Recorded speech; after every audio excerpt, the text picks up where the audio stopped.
Os irmãos sabem que estamos fazendo uma série de exposições na primeira epístola de Paulo a Timóteo. Eu peço que, por gentileza, você abra lá a palavra do Senhor, 1 Timóteo, capítulo 1. Faremos a exposição dos versículos 15 ao 17. 1 Timóteo 1, dos versículos 15 ao 17.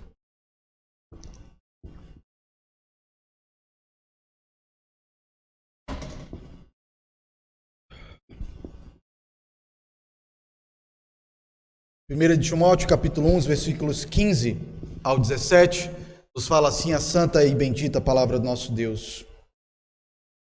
Fiel é a palavra e digna de toda aceitação, que Cristo Jesus veio ao mundo para salvar pecadores, dos quais eu sou o principal.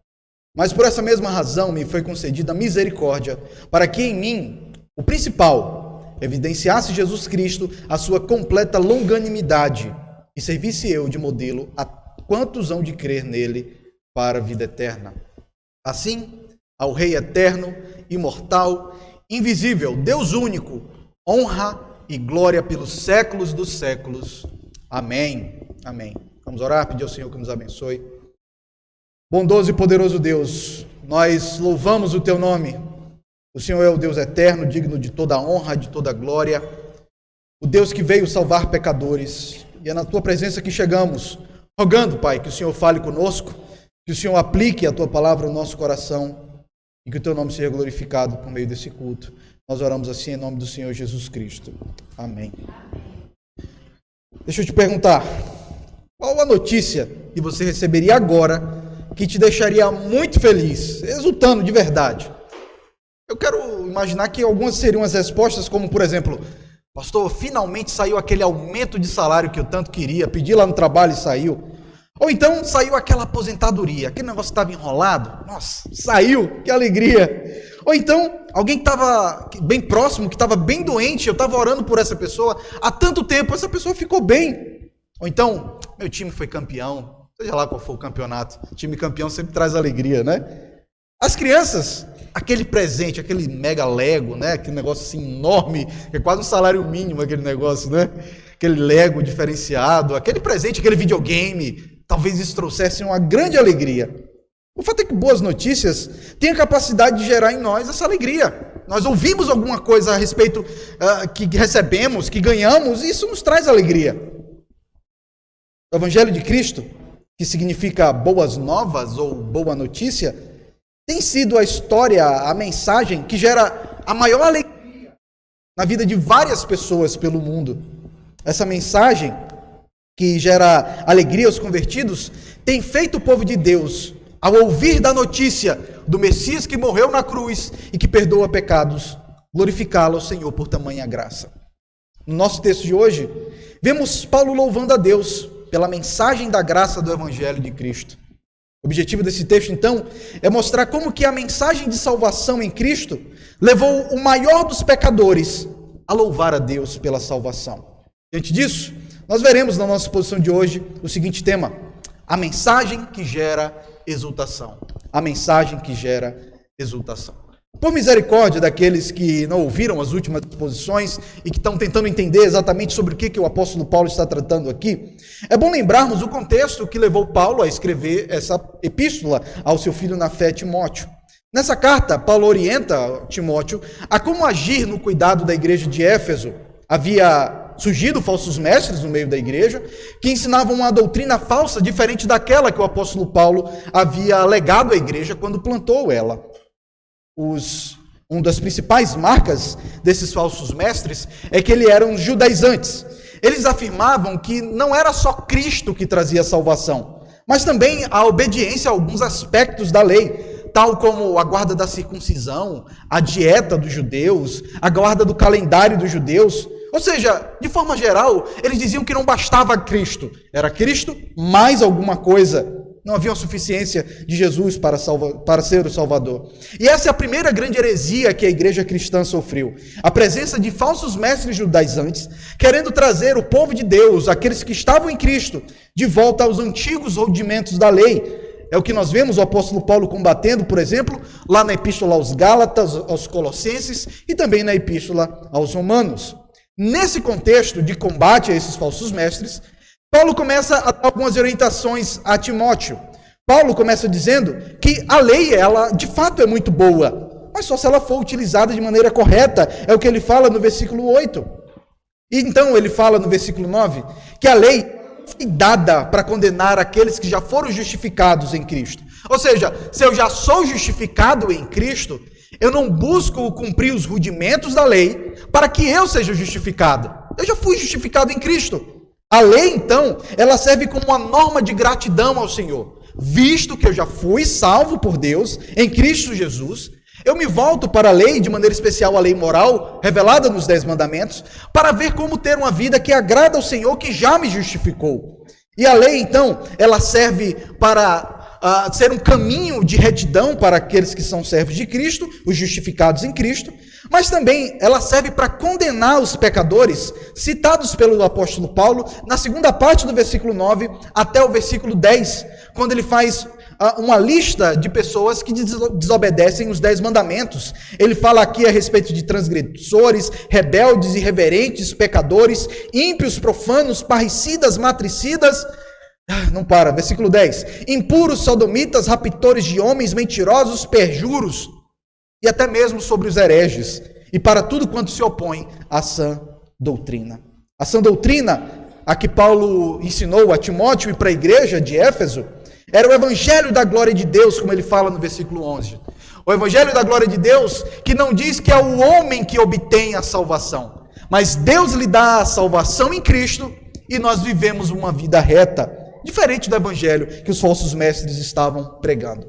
Na nossa última exposição, de maneira específica, Paulo ilustra como que a salvação dele se deu, não pela obediência à lei, como ele buscou em outro tempo viver. Paulo era um fariseu, um homem zeloso pela lei, mas então em Cristo Jesus ele pôde entender que todas as obras dele em nada valia para a sua justificação. Não é pela obediência à lei, diz Paulo, mas pela graça de Deus em Cristo.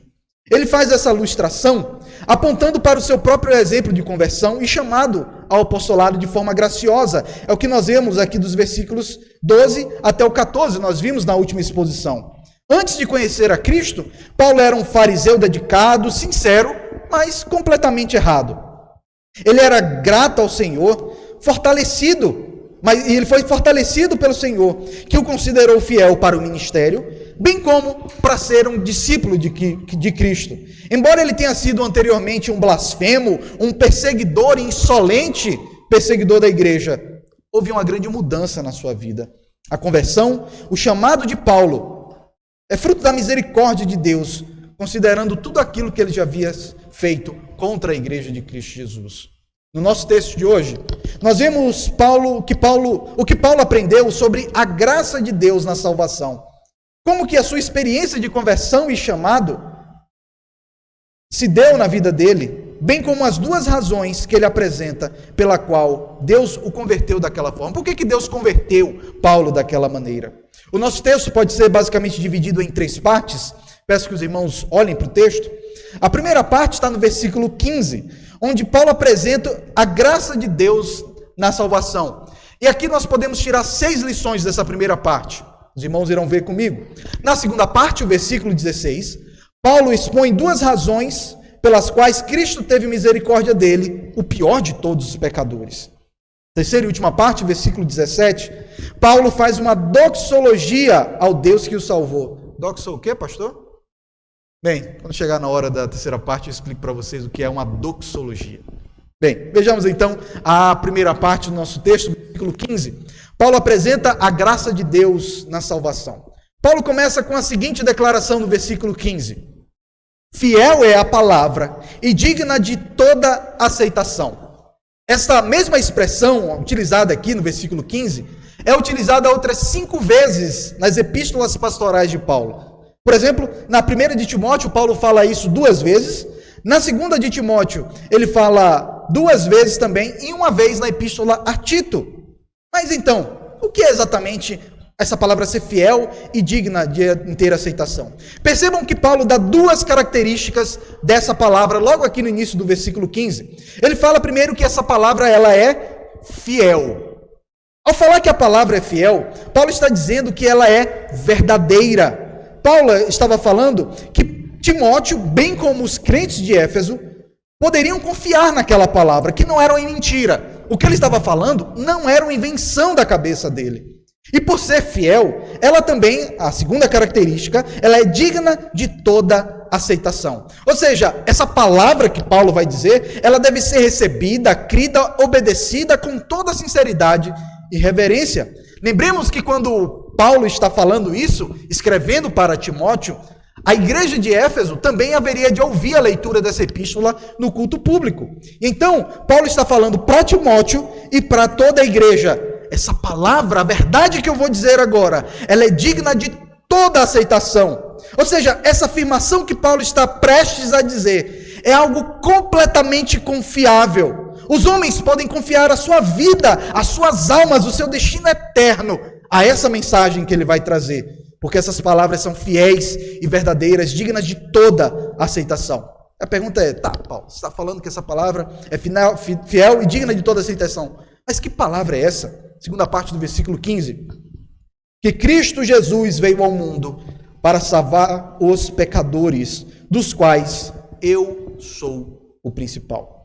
Bem, aqui, meus irmãos, nessa metade de versículo, nós temos o evangelho todinho aqui. Essa é uma das belezas de Paulo, que ele consegue em uma frase falar tanta coisa a respeito do evangelho de Cristo. E aqui eu quero inferir basicamente 6 lições dessa fala do apóstolo Paulo. Paulo fala que Cristo veio ao mundo salvar pecadores. A primeira verdade que nós podemos inferir das 6 é que o mundo é feito por pecadores. Cristo veio ao mundo para salvar os tais. Então, dentro da perspectiva de Deus, o mundo é feito por pecadores, não há exceção. Todos os homens, por mais bons, por mais legais e divertidos que sejam, são pecadores. São os mesmos que quebram a lei de Deus. A lei que Paulo citou lá nos versículos 9 e 10. Essa é a situação do mundo diante de Deus, irmãos. O mundo é feito por pecadores, tais como vocês e eu, que quebramos a lei de Deus. Ofendemos ao nosso Deus com a desobediência da nossa vida. De maneira que não há nenhum justo, não há nenhum inocente, como nós acabamos de cantar. A segunda verdade que podemos inferir dessa afirmação, desse combo aqui de Paulo, é que os pecadores, esses pecadores a quem ele se refere, é que eles estão perdidos. Eles estão perdidos justamente por quebrarem a lei de Deus. E ao fazerem isso, ao quebrarem a lei de Deus, eles se colocam debaixo da justa ira do Senhor, da condenação de Deus. Quando dizemos que os pecadores estão perdidos, estamos dizendo claramente que o destino final dos pecadores é a perdição eterna. É a causa pela qual eles são condenados ao inferno eterno. A ideia aqui de perder-se, de perdição, é a ideia de alguma coisa que foi feita para um propósito e esse propósito não se realizou, se perdeu. Sabe, você faz um suco, você lembra daqueles liquidificadores que tem aquela base assim, né? Não sei, antigamente aquele negócio não era muito firme. Não sei se isso já aconteceu com algumas das irmãs. Você vai e faz o suco, é quando você gira, ao mesmo tempo você aperta sem querer o botão, aí o copo do suco abre com tudo, o suco sai esparramando. Aquele suco que você fez com tanto cuidado para beber, se perdeu. Foi feito para um propósito, mas se perdeu. Assim são os homens, feitos para um propósito, para a glória de Deus, mas o pecado fez eles se perderem. Só Cristo para poder resgatá-los. Há uma terceira verdade que pode ser inferida dessa afirmação de Paulo, é que os pecadores não podem salvar a si mesmos. Esses pecadores, irmãos, em nada podem contribuir para a sua própria salvação.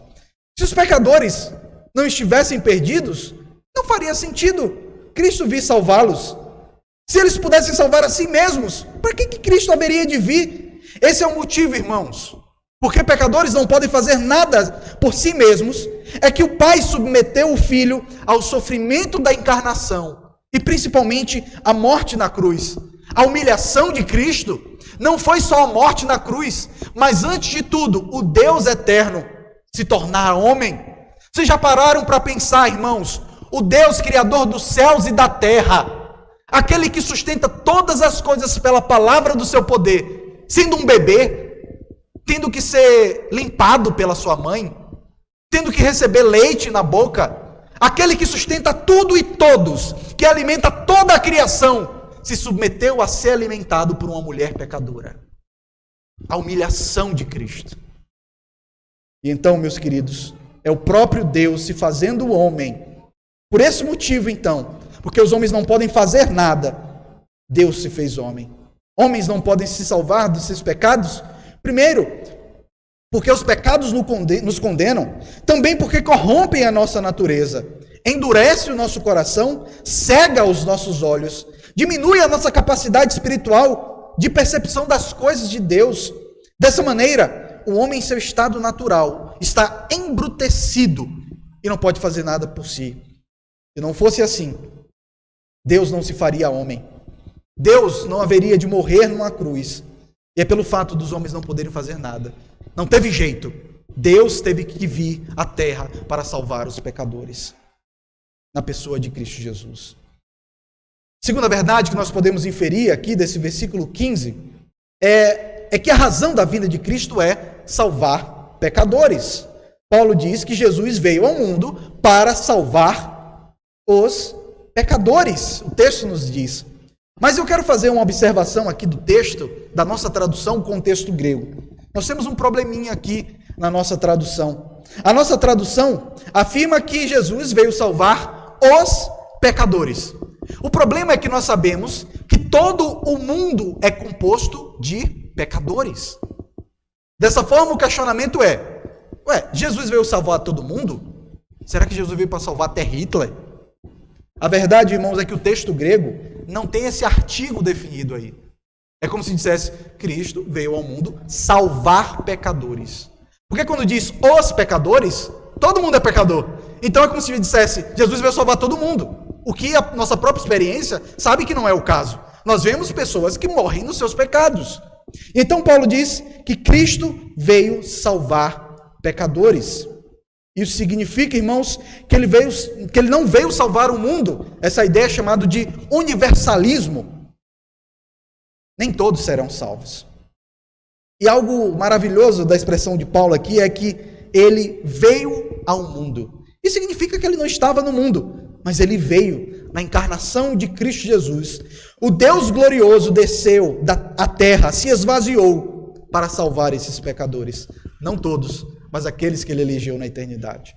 A quinta verdade que nós podemos destacar aqui desse versículo 15 é que Cristo salva pecadores de maneira objetiva.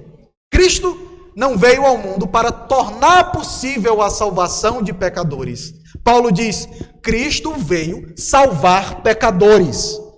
Cristo de fato salva pecadores. Algumas pessoas pensam assim: olha, Cristo veio ao mundo, Deus se fez carne, veio ao mundo, morreu na cruz. Pronto, tá aí. Jesus morreu. Quem quiser é só ir até ele se salvar. Mas Cristo não morreu na cruz para uma salvação em potencial. Ele veio de fato salvar as pessoas. O sangue de Cristo, irmãos, nenhuma gota dele, nenhuma gota do sangue de Cristo foi derramada em vão. Jesus morreu por todos aqueles a quem ele escolheu na eternidade. O sacrifício de Cristo é aquilo que nós chamamos de um sacrifício eficaz. O sangue dele não foi derramado em vão. Dessa maneira, nós podemos ter certeza que pecadores serão salvos. Esses pecadores, por quem Jesus morreu, eles serão salvos, apesar da dureza do coração, da inimizade contra Deus, da cegueira dos seus olhos. Deus faz com eles o mesmo que fez com um antigo fariseu, Saulo de Tarso, transformando-o então em um servo e apóstolo, quando alcançou no caminho para Damasco. E essa é a motivação para a evangelização.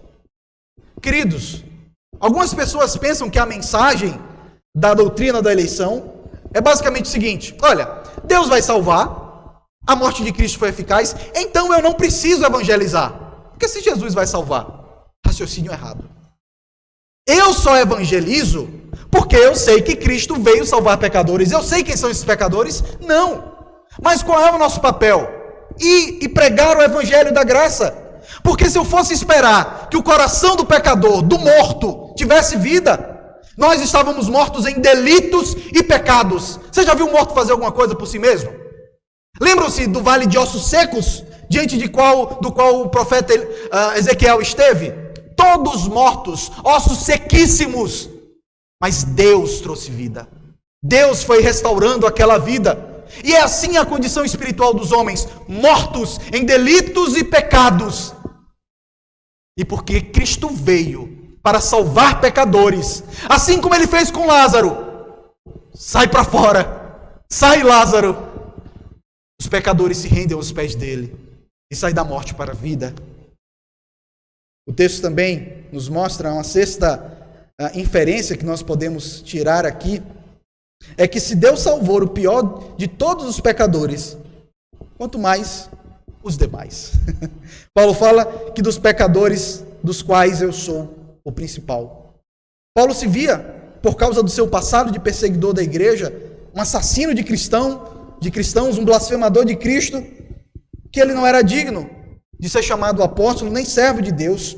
Isso não significa que Paulo não se perdoava, porque ele sabia o significado da morte de Cristo, o perdão por todos os seus pecados. E esse, irmãos, é um excelente princípio para nós.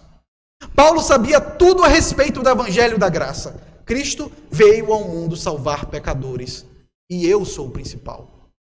Será que você, em alguma medida, olha para si mesmo assim? Indigno? Todo crente verdadeiro tem esse sentimento. Eu não era digno de ser salvo. Eu não merecia a salvação. Mas Deus foi misericordioso comigo. Esse é o princípio. Esse é o princípio dos humildes de espírito. Sabem quem são. Por isso, olhe para você mesmo e diga: eu sou o pior dos pecadores. Não é o irmão que fez tal coisa. É: eu sou o pior. Que Cristo me dê graça para continuar nos caminhos dele. O texto continua, irmãos, e Paulo apresenta duas razões pelas quais Cristo o salvou. Primeiro, ele faz a mensagem no versículo 15, a mensagem da graça de Deus em Cristo Jesus, e aí ele começa afunilando, trazendo a aplicação para ele mesmo. E então, no versículo 16, segunda parte do nosso texto, Paulo apresenta duas razões pelas quais Cristo teve misericórdia dele, o pior de todos os pecadores. Paulo fala os dois motivos. A primeira parte está no início do versículo 16. Ele diz: mas por essa mesma razão, ou seja, porque eu sou o pior de todos os pecadores, por essa razão, ligado aqui ao finalzinho do versículo 15, né? Me foi concedida misericórdia, para que em mim, o principal pecador, evidenciasse Jesus Cristo a sua completa longanimidade. A primeira razão pela qual Cristo veio salvar pecadores e salvou o principal de todos os pecadores era para que a longanimidade de Deus em Cristo Jesus ficasse claro. Ou seja, o motivo para a salvação de Paulo foi colocá-lo como uma demonstração pública da completa longanimidade de Deus. O que é longanimidade?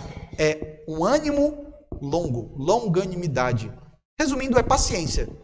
Deus mostrou a paciência que tem para com pecadores por meio da conversão de Saulo de Tarso. A completa longanimidade, a grandeza da paciência dele. E a paciência de Deus foi no sentido de que, primeiro, Deus suportou os insultos de Paulo. Deus suportou as perseguições que Paulo fez contra a igreja. Suportou as blasfêmias que Paulo proferiu contra Cristo. E Deus não abandonou Paulo por conta da vileza dos pecados que ele cometeu. A prova de que Cristo é grandemente paciente e que converte pecadores, por mais terríveis que eles tenham sido, é que Deus suportou o terrível Saulo de Tarso. Além disso, Deus demonstrou a sua misericórdia, chamando para o ministério no caminho para Damasco. A conversão de Paulo foi muito intensa, foi um combo, foi uma conversão e um chamado para ser apóstolo. E Paulo, então, é o exemplo máximo de como Deus é paciente. Mas há uma segunda razão, porque Deus teve misericórdia de Paulo, o pior de todos os pecadores. E essa segunda razão está na segunda parte do versículo 16. E servisse eu de modelo a todos quanto hão de crer nele para a vida eterna. E aqui, uma observação. Vejam como Paulo tem a certeza da sua salvação. Se ele está dizendo que ele é o modelo para aqueles que vão herdar a vida eterna, o que Paulo está dizendo? Eu irei herdar a vida eterna. Então, um crente pode ter certeza da salvação. É bem possível que algumas pessoas tenham certeza da salvação e vão para o inferno. Mas o crente, por mais que a fé dele seja abalada, passe por dificuldades, irmãos, nós podemos ter a certeza da salvação em Cristo.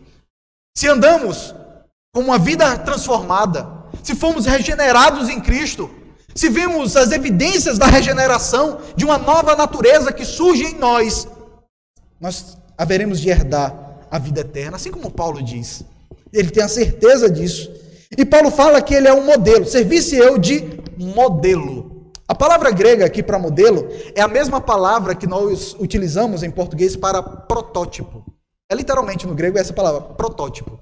Então Paulo está dizendo, eu sou um protótipo daquilo que Deus haveria de fazer em todos aqueles que haverão de herdar a vida eterna.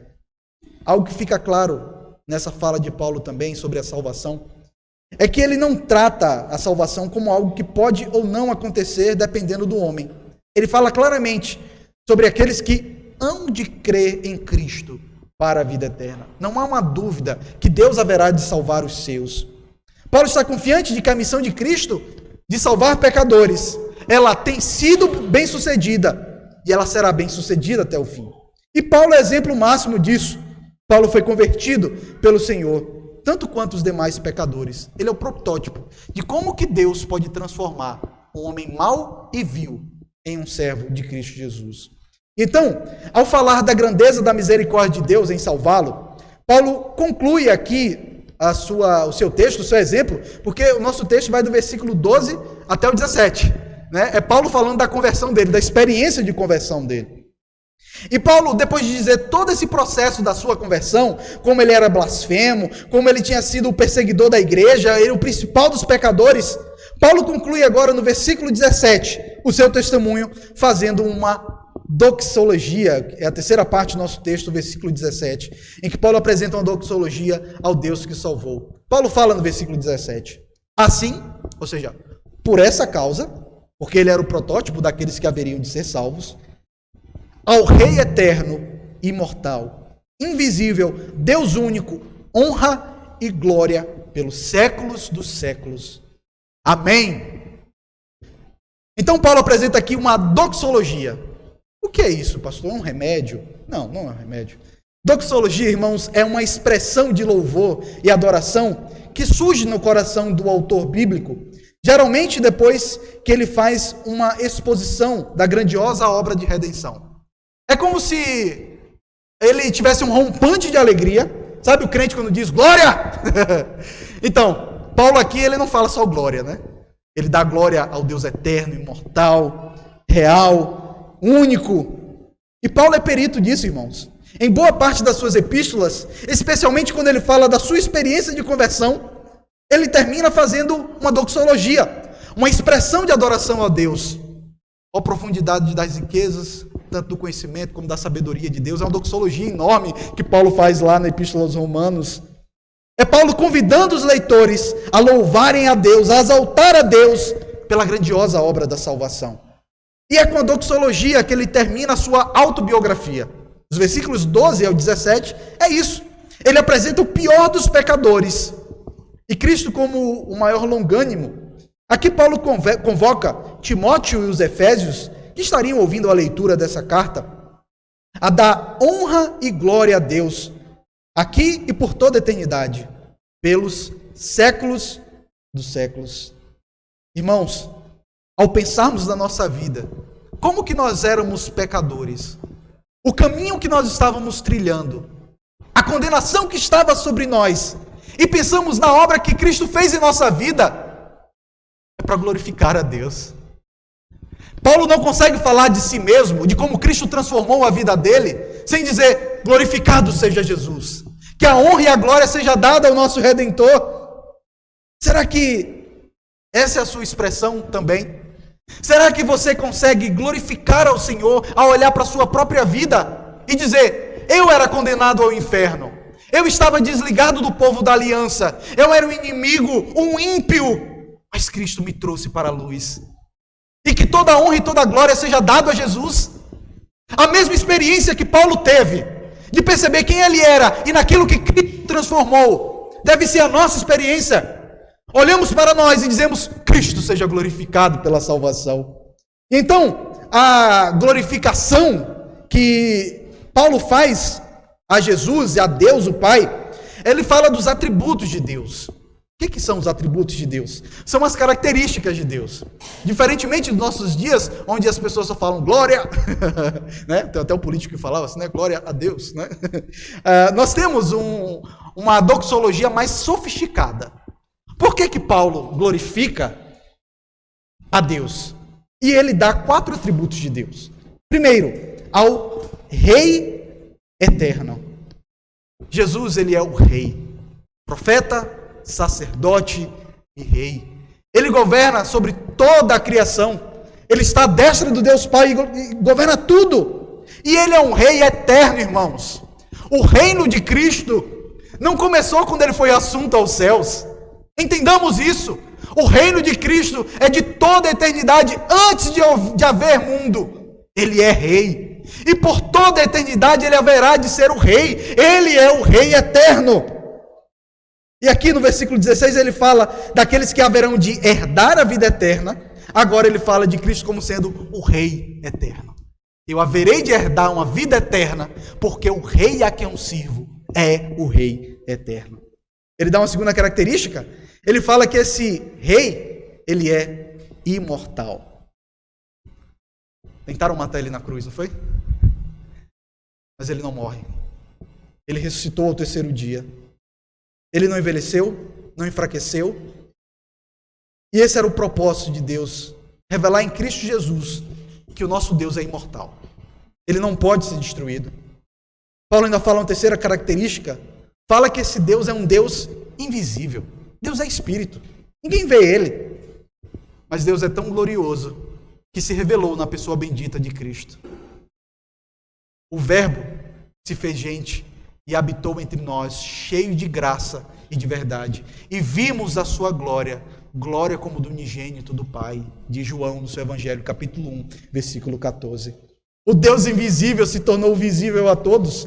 O Deus invisível é o mesmo que transforma a vida de pecadores em regenerados. Como que nós podemos ver esse Deus invisível? Por meio da conversão de Saulo de Tarso. Como que ele é poderoso? Por meio da sua conversão, da transformação da sua vida. O Deus invisível, ele se torna visível. Mas ele também é o Deus único. Ouve Israel, o Senhor nosso Deus é o único Senhor. Às vezes nós podemos imaginar de maneira equivocada, é que há um panteão de deuses no mundo, e o nosso Deus é o mais forte de todos. Os deuses das nações não passam de ilusão. Não passam de crenças absurdas, de demônios a que os homens seguem. O nosso Deus é o único e verdadeiro Deus. Não há outros deuses. É a inversão da mente humana, os falsos deuses. O nosso Deus não tem concorrência, irmãos. Não pensemos que Satanás é um outro Deus, né? A gente pensa que é uma grande batalha cósmica entre Deus e Satanás. Não. Existe um reino grandioso. O reino do Messias de Deus. E dentro desse reino há um reino parasita, que será completamente aniquilado no dia da segunda vinda de Cristo. Bem, irmãos, na nossa exposição de hoje, nós vimos que o centro da mensagem do Evangelho de Cristo é que ele veio para salvar nós pecadores. E que Paulo é o maior exemplo da manifestação da graça de Cristo na salvação. E que devemos louvar ao Senhor pela obra de salvação, não só na vida de Paulo, mas também na nossa vida. Mas quais lições práticas que esse texto traz para nós, irmãos? Como de costume, quero trazer 4 lições. A primeira aplicação é: anuncie essa palavra com confiança. Cristo veio para salvar pecadores, e pecadores serão salvos. Confie no poder do Evangelho, irmão. Se Deus converteu Paulo, Ele pode converter qualquer um. Sabe o filho por quem você ora? Tanto tempo. Senhor, converte o meu filho. Não desista de orar por ele. Porque Cristo Jesus veio ao mundo para salvar pecadores. E se for da vontade dele, nada será difícil. E Paulo é protótipo disso. Nada é impossível para Cristo. Ele transforma o mais brutal inimigo em um servo dócil diante dele. Ore pelo seu filho. Ore pelo seu marido descrente. que não conhece o Senhor. Ore pelo seu familiar que você tanto ama, mas ele vive em cegueira, destruindo a própria vida. É o que nós fazemos aqui às quartas-feiras. Oramos pelos nossos familiares, pelos nossos vizinhos. Ore pelo aquele seu amigo de trabalho. Ore.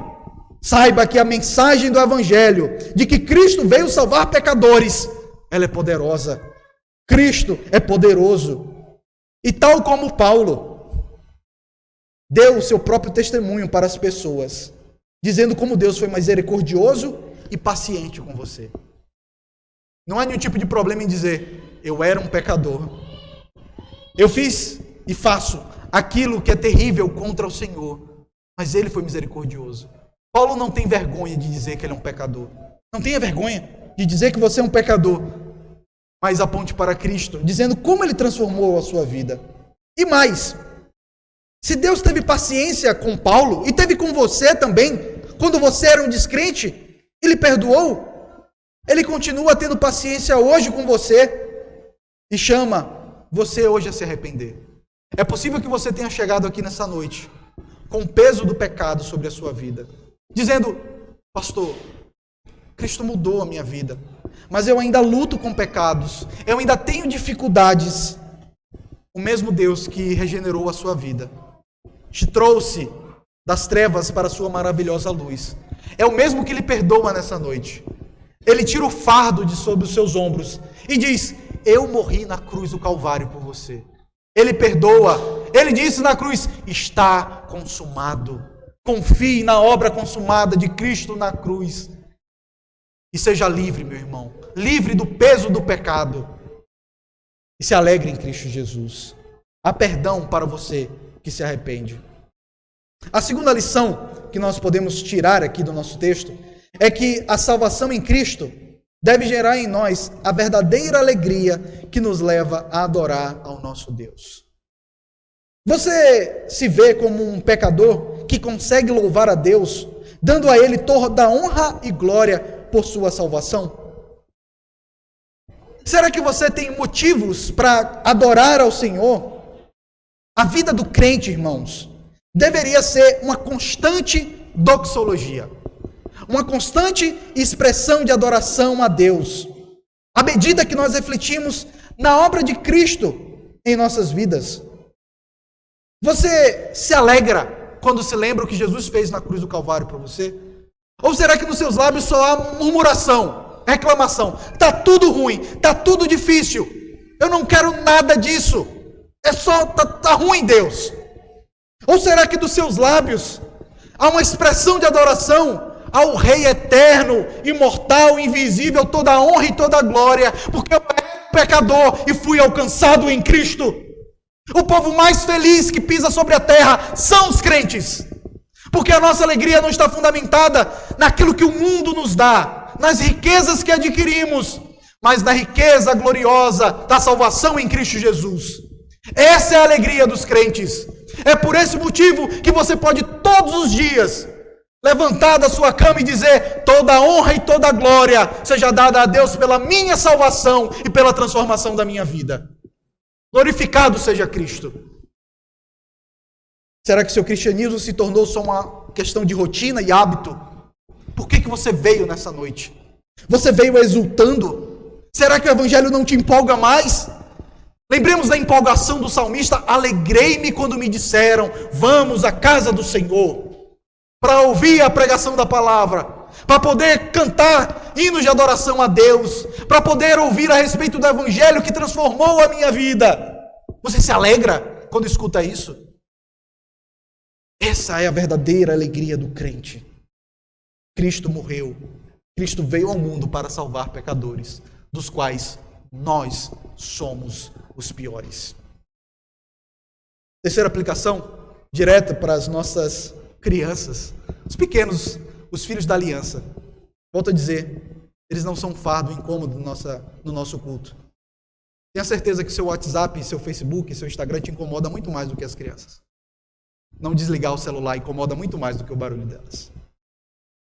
Crianças, saiba que ter a vida com Cristo é a coisa que mais deve te empolgar nessa vida. Filhos da aliança, algumas coisas nos alegram, né? Receber aquele brinquedo do aniversário, ir naquele parque, brincar com os amigos. Tudo isso é muito legal, é muito divertido. Mas, filhos da aliança, a maior alegria que vocês podem ter é que Jesus ama vocês. É saber que Jesus foi tão bom com vocês que colocou em uma família em que seu pai e a sua mãe servem ao Senhor Jesus. Deus é tão bom com vocês que Jesus salvou vocês. Vocês são pecadores, pequenos pecadores. Mas pequenos pecadores cometem grandes pecados. É por isso que nós nos apegamos à grandeza do nosso grande Salvador. A grande longanimidade, a grande paciência do nosso Jesus.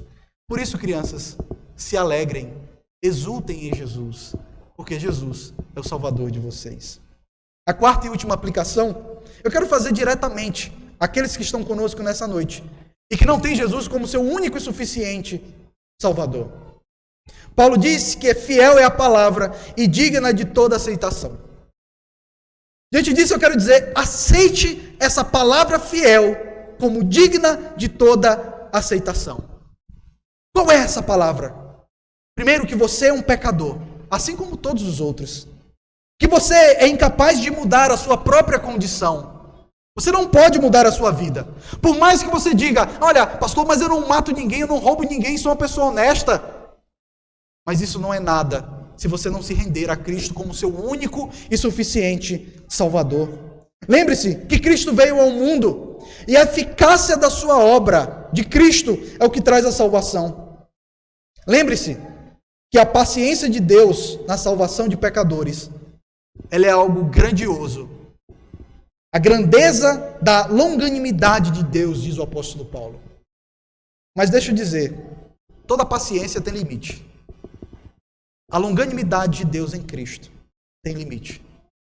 E nós não sabemos exatamente quando é o limite na sua vida. Talvez seja hoje à noite. Talvez você diga, não, depois eu vou seguir a Jesus. Quando eu resolver algumas coisas. Mas hoje é o dia oportuno para que você desfrute da longanimidade de Cristo. Não abuse da bondade de Cristo. Não abuse da paciência de Cristo. Porque você não sabe quando a sua vida será tirada. Você não sabe quando Ele voltará. Por isso, é urgente que você se renda aos pés de Jesus. Lance a sua vida aos pés de Cristo. Viva fundamentado nisso, nessa palavra que é fiel e digna de toda aceitação. Deixe que essa verdade mude a sua vida, tal como mudou a vida de Paulo e como mudou a vida dos crentes que estão aqui. Se arrependa e creia no Evangelho de Cristo Jesus. Essa é a mensagem do Senhor. Cristo veio ao mundo para salvar pecadores, dos quais nós somos os principais. Vamos orar? Senhor Deus, louvamos e exaltamos o Teu nome, Pai, pela graça da salvação em Cristo. Obrigado, Pai, pelo exemplo da vida do nosso irmão Paulo, como o Senhor foi tão bom com ele, tão glorioso, e o Senhor também é bom conosco, Pai. Ó Pai, que o Senhor nos faça exultar com a salvação em Cristo. Ó Pai, todos aqueles irmãos que chegaram aqui, só com murmuração, dizendo que não tem motivo de se alegrar em Cristo, que eles se lembrem da salvação bendita. Que eles se lembrem daquilo que foram e daquilo que é em Cristo. Que eles vejam a bondade de Deus na pessoa de Cristo. E se há pessoas aqui nessa noite, Senhor, que ainda não se renderam a Ti, que o Teu Santo Espírito, que transformou Saulo de Tarso, que transformou nós crentes em servos do Senhor, transforma a vida nessa noite, Senhor. Nós temos certeza que o Senhor veio salvar pecadores. E os pecadores que pertencem ao Senhor serão regenerados. Por isso nós te pedimos, Senhor, por meio da profecia, por meio da pregação do Evangelho de Cristo, transforma vidas essa noite. Nós oramos assim em nome de Jesus. Amém e amém.